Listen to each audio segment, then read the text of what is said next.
Dallas Maverick fans are the angriest in the NBA. Wow, that's surprising.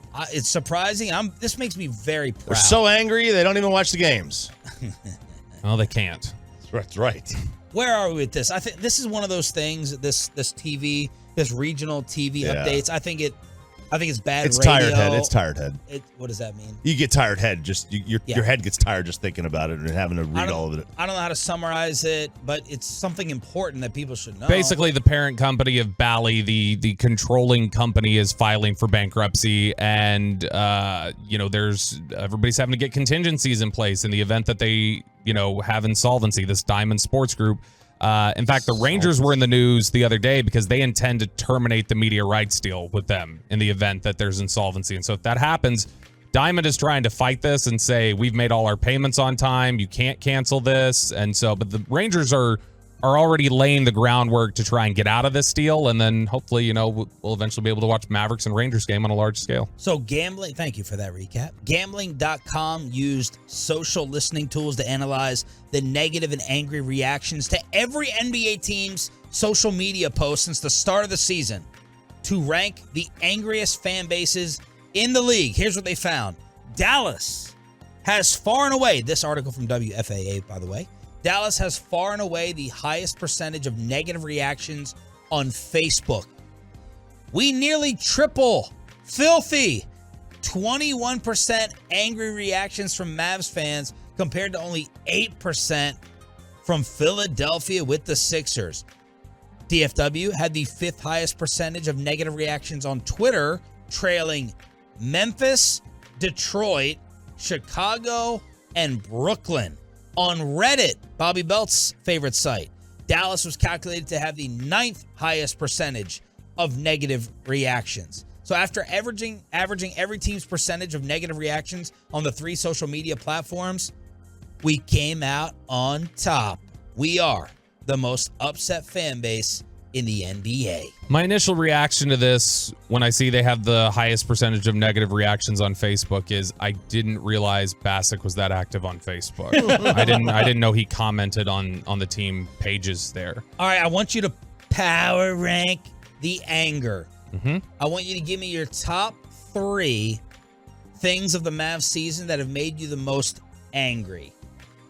We have a lot to choose from. Actually, you could make it a top. I could actually put 5 out there. Here's some of the options. I don't know whether I should give you options. 3 spring to mind for me. All right. Number 1 is... Are these in order? Yes. Number 1 is the Christian Wood usage. All right. That's number 1.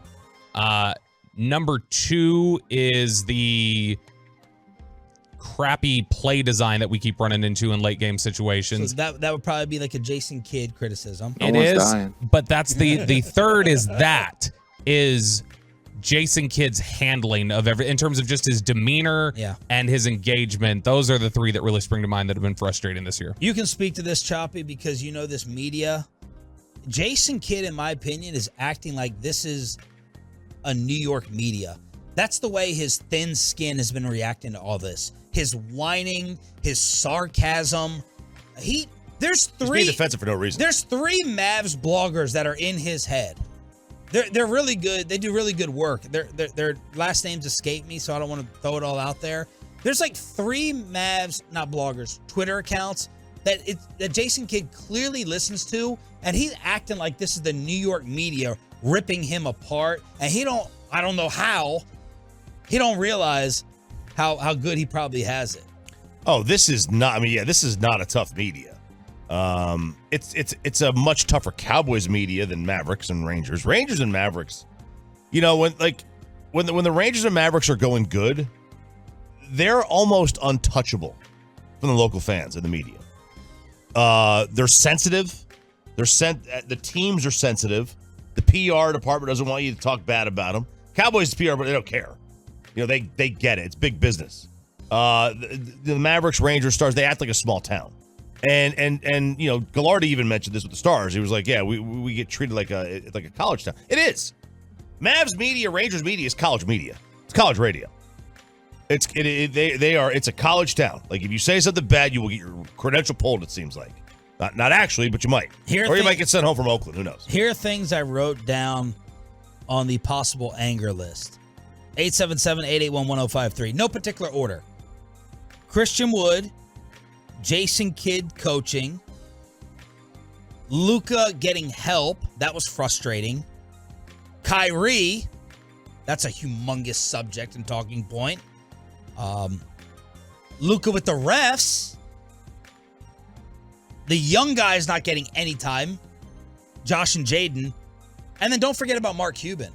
Mark Cuban draws an absolute ton of justified hate on social media. From his pettiness to his incompetence to his whining, his attitude, his arrogance. All these things generate a lot of negative reactions. So that's like 6 or 7 different things that I wrote down. So if we needed to make it a top 3 and we needed to group, I think you can group these 7 things into 3 categories though. And you can get the general upset notion. Christian Wood, Josh and Jaden, Jason Kidd's coaching, that all can go together because it's rotation and it's frustration with how guys are being played. Luka help and Mark Cuban, I think that those are tied together in a lot of ways. And then just Kyrie and the Luka refs, that's personality issues. And so I think in general, the top 3 in whatever order would be the rotations, how Jason Kidd is coaching this team, the front office's talent acquisition, and then the demeanor of the team as a whole. Well done. You have a yes, inbound play at the end of the Houston game, inbound play at the end of whatever 3 those were. Those are the 3 most frustrating ones of the year. I bet Jason Kidd loved that attempted lob pass from Virginia that they turned over before the 3-pointer. That looked like Jason Kidd drew that up at the end. It was such an yesterday, man. That West Virginia game and then that play just had me memories of Jason Kidd as a coach.